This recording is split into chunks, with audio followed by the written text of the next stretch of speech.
James Carter crouched beside his front porch in Plano, Texas, holding a battered Netgear router like it was a puzzle box. The afternoon sun cast long shadows across Maple Street, and somewhere behind the hedge, he could hear his neighbor's voice rise into that familiar pitch of righteous indignation. "I'm telling you, Officer Martinez, something's not right about that one." The irony wasn't lost on him. A black man troubleshooting his own internet was apparently grounds for suspicion in suburbia. The router's reset button clicked under his thumb as James tried to remember the last time his Wi-Fi had worked properly. 3 weeks, maybe 4. The signal kept dropping, passwords kept changing themselves, and his monthly Comcast bill showed usage spikes that made no sense. He'd spent 8 years in this house, 8 years of mowing the same lawn, paying the same mortgage, nodding hello to neighbors who still looked at him like he'd wandered into the wrong zip code. "Mrs." Whitley's voice carried over the fence again, sharp and certain. "He's been out there for 20 minutes, just fiddling with that thing. It's not normal behavior." James kept his eyes on the blinking lights of the router. Normal behavior. Right. He'd heard that phrase before, in the Marines, when they wanted to explain why certain soldiers got passed over for promotion. Normal behavior apparently didn't include being competent while black. The screen door slammed as his wife Sarah emerged with 2 glasses of iced tea, her nurse's scrub still crisp despite a 12-hour shift at Presbyterian. "Internet still down?" she asked, settling beside him on the porch steps. James nodded, accepting the glass gratefully. The condensation felt cool against his palm, a small anchor in the growing tension of the afternoon. "Password's been changed again. 3rd time this month." Sarah's eyebrows knitted together. "You think someone's borrowing our signal?" "Yeah." James took a long sip of tea, tasting the mint leaves Sarah always added. It was their ritual, these quiet moments on the porch. A reminder that this was home, despite what the neighbors thought. "Probably the Hendersons. Their teenager's always on some gaming thing. And I saw him looking at his phone near our fence last week."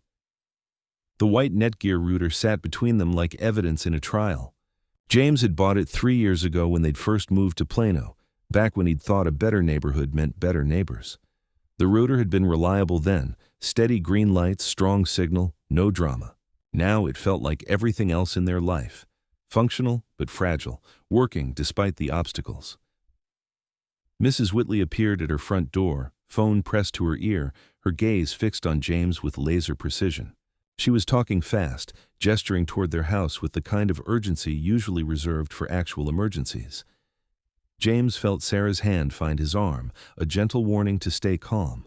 They'd been through this dance before, the suspicious stares, the extra attention, the way conversations died when they walked into Home Depot. "Maybe I should go inside," James said, but even as he spoke, he knew it was too late. "Mrs." Whitley was already marching across her perfectly manicured lawn, her phone still glued to her ear. She stopped at the property line, never quite crossing onto their side, and raised her voice just enough to be heard. "Yes, he's still out there. No, I don't know what he's doing, but it looks technical." James stood slowly, the router still in his hands. 38 years old, and he was explaining his presence on his own property again.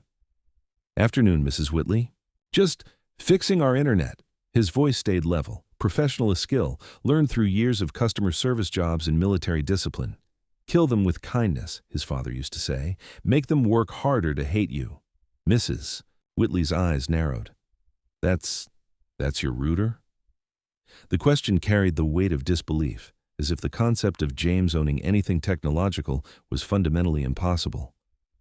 Sarah rose beside him, her presence solid and unwavering. "Yes, it's our router," she said, her voice carrying the authority that came with saving lives for a living. "In our house. On our property."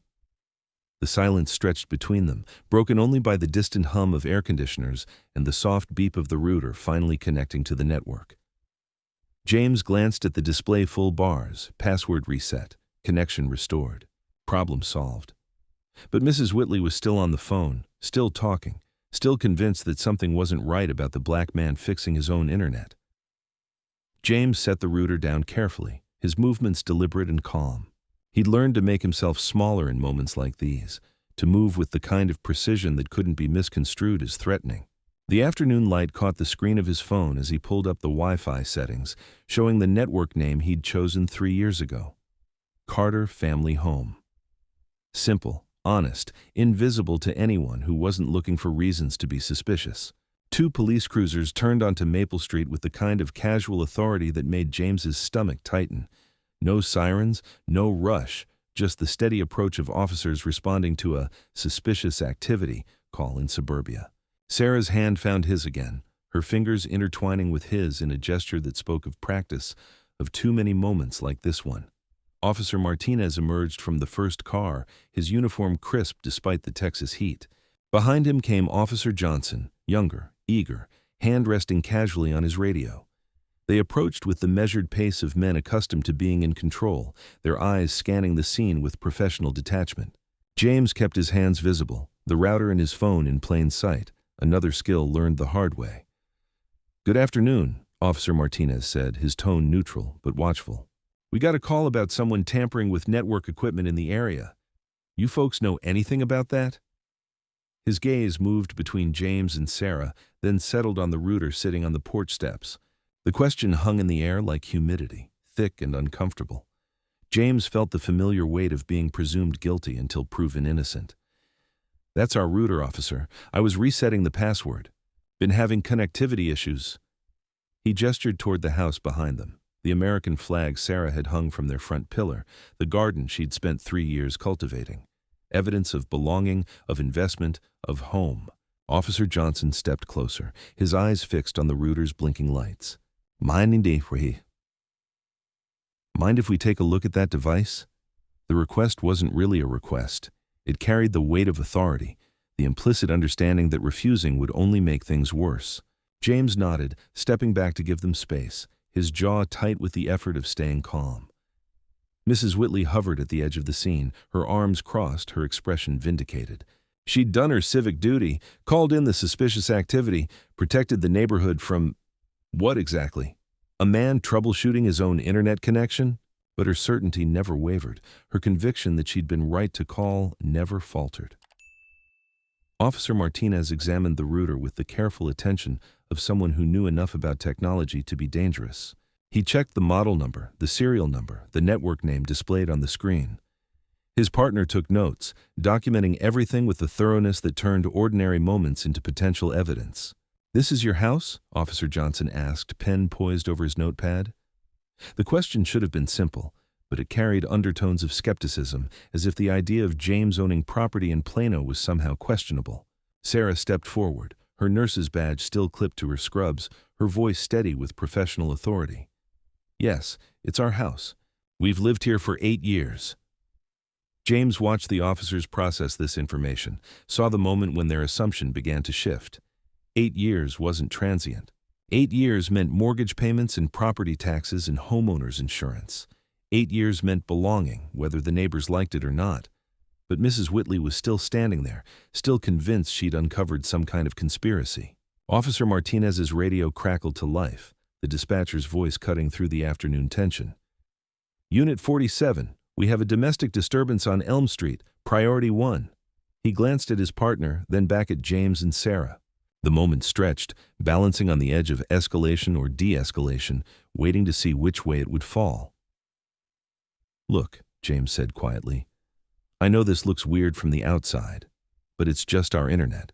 I can show you the Comcast bill, the purchase receipt for the router, whatever you need." His voice carried the weariness of someone who'd had this conversation too many times, who'd learned to anticipate suspicion and prepare proof of his right to exist in his own space. Officer Johnson closed his notepad with a snap that sounded like a gavel. "All right, folks, everything seems to be in order here." He glanced at Mrs. Whitley, his expression neutral but pointed. "Maybe next time, try talking to your neighbors before calling us out." The suggestion carried gentle reproach, a reminder that police resources weren't meant for settling suburban paranoia. Mrs. Whitley's face flushed red, her certainty finally cracking under the weight of reality. I was just being cautious. You can't be too careful these days." Her justification sounded hollow, even to her own ears, the kind of reasoning that fell apart under scrutiny.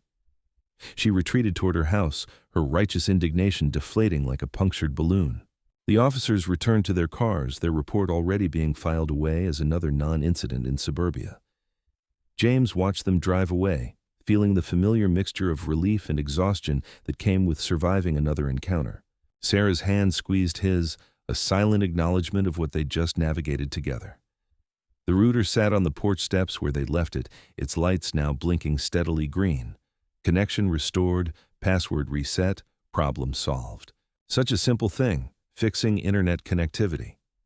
But in Plano, Texas, on Maple Street, even simple things could become complicated when you were black and visible and daring to exist in spaces that some people thought weren't meant for you. James picked up the router, cradling it carefully as he headed inside. Behind him, Sarah gathered the empty tea glasses, the ice long since melted in the Texas heat. They moved with the synchronized efficiency of a couple who'd learned to navigate these moments together, who developed strategies for surviving scrutiny and emerging intact. Inside the house, James plugged the router back into its designated spot on the living room shelf, between Sarah's nursing textbooks and his collection of technical manuals. The Wi-Fi signal bars on his phone climbed to full strength, the network connection restored. Such a mundane victory, but victories nonetheless. Sarah appeared in the doorway, her scrubs exchanged for comfortable clothes, her expression thoughtful. "What do you think would have happened if we weren't here?" she asked. "If it had just been you, alone with that router?" The question hung between them, unanswered but understood. They both knew the statistics, the headlines, the way these encounters could escalate when there were no witnesses, no professional credentials, no white wife to provide credibility. James shrugged, the gesture carrying more weight than it appeared to. "Same thing that always happens. We survive, we adapt, we keep going." He scrolled through his phone, checking the network settings one more time. The Wi-Fi was working perfectly now, faster than it had been in weeks. Sometimes the solution really was as simple as resetting the password. The sun was setting over Maple Street, casting long shadows across perfectly maintained lawns and pristinely painted fences. James stood at his front window, watching Mrs. Whitley tend to her roses with the same meticulous attention she'd applied to surveilling his afternoon activities. In a few hours, she'd be back inside, probably already forgetting the drama she'd orchestrated. But James would remember. He always remembered. Each encounter added another layer to the armor he wore, while existing in spaces that tolerated his presence but never quite welcomed it. The router hummed quietly on its shelf, a small victory in an ongoing war he'd never asked to fight, but couldn't afford to lose. Sarah joined him at the window, her hand finding his with the easy familiarity of 8 years together. "Tomorrow's Saturday," she said. "Maybe we should finally install that security camera you've been talking about." The suggestion was practical, but they both understood the subtext: documentation, evidence, protection against the next misses. Whitley, who decided their presence required investigation. James nodded, his gaze still fixed on the street where nothing had really changed. The same houses, the same neighbors, the same underlying tension that simmered just beneath the surface of suburban civility. But their internet was working, their home was secure, and they were still here.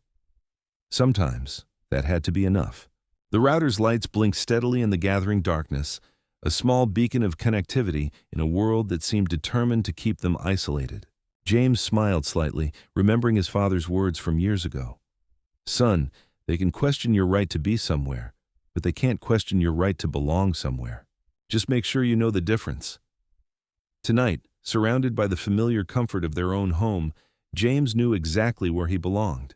And no amount of suspicious neighbors or unnecessary police calls could change that fundamental truth. The router hummed softly on its shelf, connecting them to the wider world while keeping them anchored to the place they'd chosen to call home. Mrs. Whitley's porch light flickered on across the street, illuminating her perfect garden and pristine walkway.